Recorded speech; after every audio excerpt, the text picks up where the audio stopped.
윤태권 실장 어서 오십시오. 네, 안녕하세요. 이번 주 내내 각 당의 원내대표, 정치기 의장, 정기국회 중점 처리 과제 3가지씩 다 들었어요. 좀 정리를 해보죠. 예, 저도 이제 뭐 윤소아, 함진규, 김태년, 장병환 그리고 방금 김관영 이렇게 5분 말씀하신 거 잘 들었어요. 예.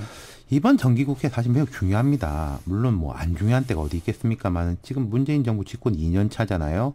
내년이면 임기 중반 넘어서게 되고 그 다음 해는 총선이 있지 않습니까? 맞아요. 국정의 집중력이 좀 떨어질 가능성이 높거든요. 예. 그래서 이제 중요한 사안들은 올해 처리가 되지 않으면 안 된다. 이런 특히 거죠. 더불어민주당 입장에서 중요한 정기국회죠. 지금 이제 지지율도 하강 국면이기 때문에 더 마음이 급한 거죠. 예.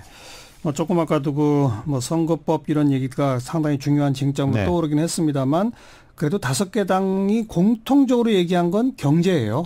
그러니까요. 요 몇 달 보시면은 최저임금에서 시작해서 일자리 문제, 소득주도 성장에 대한 논쟁, 지금 부동산 이슈까지 지방선거 이후에 완전히 경제가 중심이 되는 국면이거든요. 그러니까요. 앞서 말씀드린 대로 이게 총선은 또 2년 후이기 때문에 경제 이슈가 중심이 될 수밖에 없어요. 네. 그리고 경제 이슈에서도 대치 전선이 있잖아요. 그렇죠. 일단 이제 소득주도 성장을 중심으로 보면은 민주당과 정의당 대 나머지 정당으로 전선이 갈리죠. 민주평화당이 좀 중간지대가 있는데 이 첨예한 논쟁 신경전인데 제가 생각할 때는 이게 이름을 중심으로 대립하는 것보다 내용 중심으로 논쟁을 하면은 할 수 있는 것도 있고 안 할 수도 있는 것도 있는데 이름 가지고 하면은 도냐 뭐냐 이렇게 되지 않습니까? 그래서 보면은 청와대에서도 요즘은 소득주도 성장이란 이야기보다 포용적 성장이란 이야기를 많이 하더라고요. 그러니까 괜히 이름 갖고 싸울 필요 없으니까. 그러니까 이게 좀 긍정적으로 봅니다. 구체적인 내용에 들어가 보면은 이제 내년도 예산안 정부가 내놓은 게 470조입니다. 네.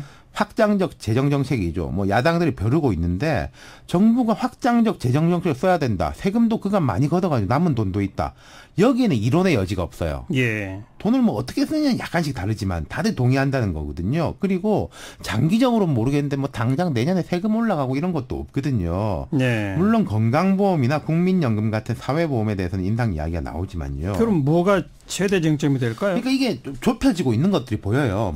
무슨 말씀이냐면은 이걸 이제 이 기류를 비판적으로 보는 시각도 있고 긍정적으로 보는 시각도 있는데 정부 기조가 조금씩 바뀌는 거 있습니다. 예컨대 SOC 부분. 지금까지 이제 뭐 토건 하면 적폐. 이런 식의 이미지가 있었지 않습니까? 4대강 뭐 이렇게 해가지고. 근데 내년도 예산안을 보면은 SOC 부분도 상당히 늘리게 돼 있어요.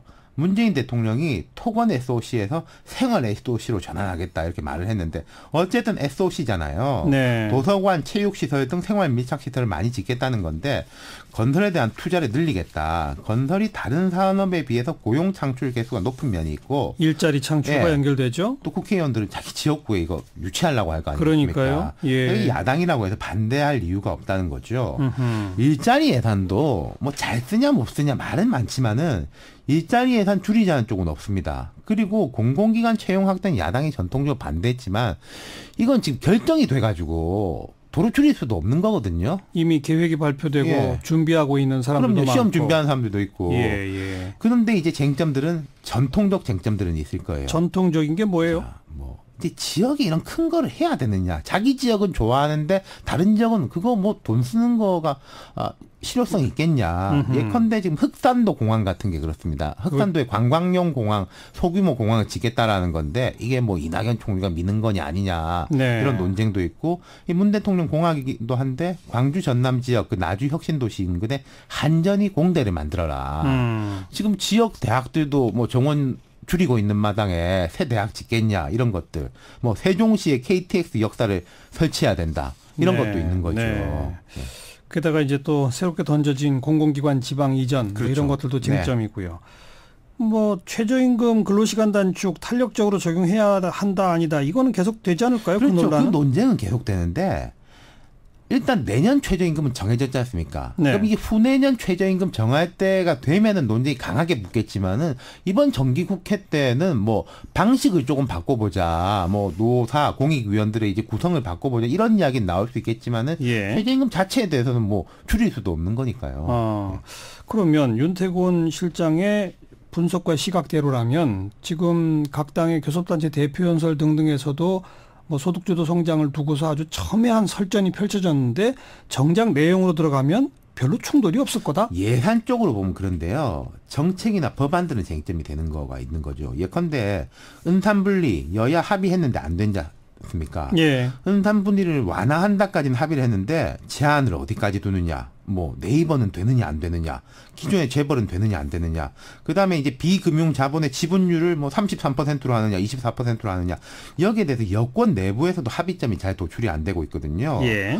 원격으로나 빅데이터 부분도 이런 부분은 정의당을 제외한 야당들도 대체로 찬성하는데 여당하고 전통적 지지층 진보 진영 내의 문제.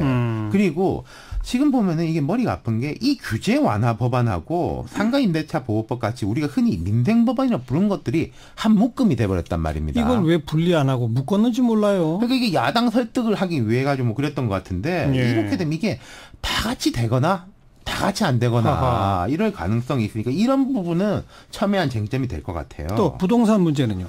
이게 근데 저는 냉정히 보면 야당이라고 뭐 뾰족수가 있겠습니까? 하하. 구체적인 요구를 할 게 별로 없어 보여요. 그리고 정부에서 지금 공급 확대안을 추석 전에 발표한다는 거 아니겠습니까? 야당의 요구가 공급 예. 확대잖아요. 정부의 책임은 묻겠지만은 뭐 야당이 뭐 이걸 해가지고 이것 때문에 논쟁이 붙어가지고 안 되고 그럴 건 별로 없을 것 같다는 거죠. 지금 보면 또 이제 뭐 보유세는 늘리고 거래세는 줄인다 이런 것도 방향이 많이 맞춰지는 점들이 있어요. 네. 그리고 비경제적인 사안들 제일 큰 거는 선거법 개헌 이거겠죠. 그럼요. 정치인들은 이쪽에 관심이 많죠. 상당한 공감대가 정치권 내에 있는데 근데 이게 뭐든지 유지하고 지키는 건 쉬운데 바꾸는 건 어렵지 않습니까? 특히 선거구 문제는 워낙에 이해관계가 복잡해요. 복잡한데 또 시기별로 달라지잖아요. 그렇죠. 좀 전에 이제 뭐 말씀하셨지만 김관영 원내대표 말씀하셨지만은 자유한국당은 사정이 옛날하고 달라가지고 실리적으로 볼 때 선거구제 변경이 더 낫다고 보는 사람들이 많습니다. TK 정도를 제외하고는요. 예.